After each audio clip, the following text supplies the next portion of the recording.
Hey, what's going on everybody? This is For Wolves Only. My name is Ian, and in today's video we're going to be talking about protein. And pretty much I just wanted to kind of break it down a little bit more, help people out who might need to know a little bit more about protein, what it can do for you, the benefits. So we're going to be breaking down, what protein is specifically and what food you need to get, or what food you need to eat that has protein in it, and also some alternative ways and what it does for your body in a whole. So this video, we're going to be talking specifically about protein and its benefits. Protein is a micronutrient, so like carbohydrate and fats, sugars, stuff of that nature. Protein is very important for the body and is a necessary micronutrient that's needed for the body to move on. And pretty much protein builds, maintains, and replaces the tissue in your body. Your muscles, your organs, and your immune system are made up of mostly protein. So another thing to take into effect is when you work out or you're doing any kind of physical activity, each time you're working out, you're tearing little fragments within the muscle. So what you would want to do is the food that you eat would replenish that. So you would need to eat protein, and the protein that you eat will be broken down into what's called amino acids, and amino acids are pretty much the building blocks. It's a necessary thing that's needed for the muscle. And if you eat enough protein, which you should be eating protein in every single meal. Protein is so necessary. A lot of people who are working out and they're trying to build a particular body or just trying to maintain their strength or specific body type, they are not even knowing, they are kind of neglecting their protein intake daily. I mean, they might eat it maybe twice, throughout the day, when normally you should be eating as many times you eat. Every time you eat food, whether it's 5-6 times or whatever, you always want to have protein. Is one of the main parts of your meals. Each time you go through a workout, you'll tear into the muscle fibers, and the protein that you eat will help repair and maintain what you have, and also build more depending how much more protein that you. So another thing to go into when talking about protein is, how do you get it? Well, obviously you get protein majority from animals that we eat. So chicken, beef, eggs, fish, and milk.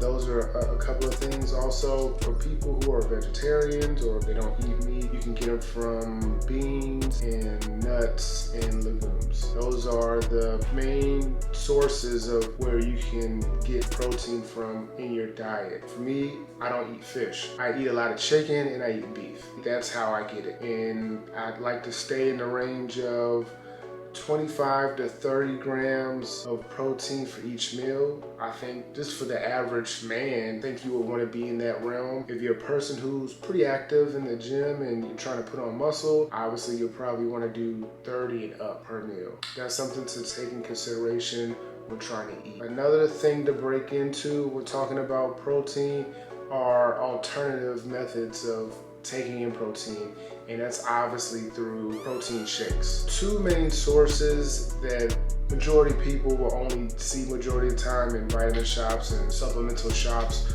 will be whey protein. For whey protein, you have two main options. You have whey concentrate and you have whey isolate. Whey concentrate is more of a cheaper option, and whey isolate is a more granular option for people who have lactose issues such as myself. The protein is broken down even finer, and the protein is absorbed within the body a lot quicker, and is a little bit more expensive. Whey concentrate is a cheaper option, has more milk in it, has a little bit more fat in it per scoop. You know, that might not be a big deal for most people, but for me, which I track my, you know, macros for each meal and how I'm going about that, I would go whey isolate just because I have lactose problems with being gassy and stuff like that, and two, I track my stuff. So with whey isolate, a lot of times the fat is pretty low. There might be maybe 1 carb in each scoop, and there's no sugars in it, and that's concentrate. Those are 2 different options, and obviously with that as well,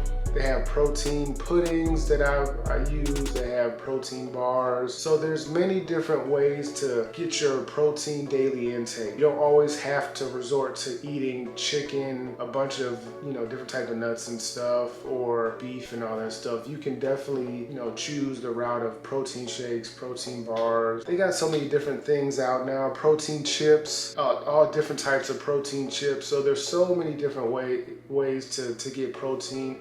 But the main thing is, for men and women, you want to keep your daily intake of protein pretty high. You know, at least 20 grams for everybody, at least. You know, and for active men who want to maintain muscle mass, you want to stay like around 30 grams of protein per meal. So it's just so necessary, man. Obviously, your muscles are needed in your body. They control your body, your movement, stuff like that. And a lot of people, they get so afraid of just eating, kind of skim out on shorten their daily intake of stuff like that. You know, they're just so afraid, you know, especially if they're trying to lose weight and stuff. And when you lose weight and you know, go so low with protein, and if you're not working out hard enough, when you lose weight, you also can, you know, look a lot worse, you know, with losing weight than when you did when you had the weight on, because you don't have any muscle to show for it. So you got sagging skin, stuff like that. Hopefully this little information can help you guys out on protein. Thank you guys for watching. As always, this is for Wolves Only, and weekly videos as always. Please like and subscribe, and we'll see you guys the next time around. You guys have a blessed one.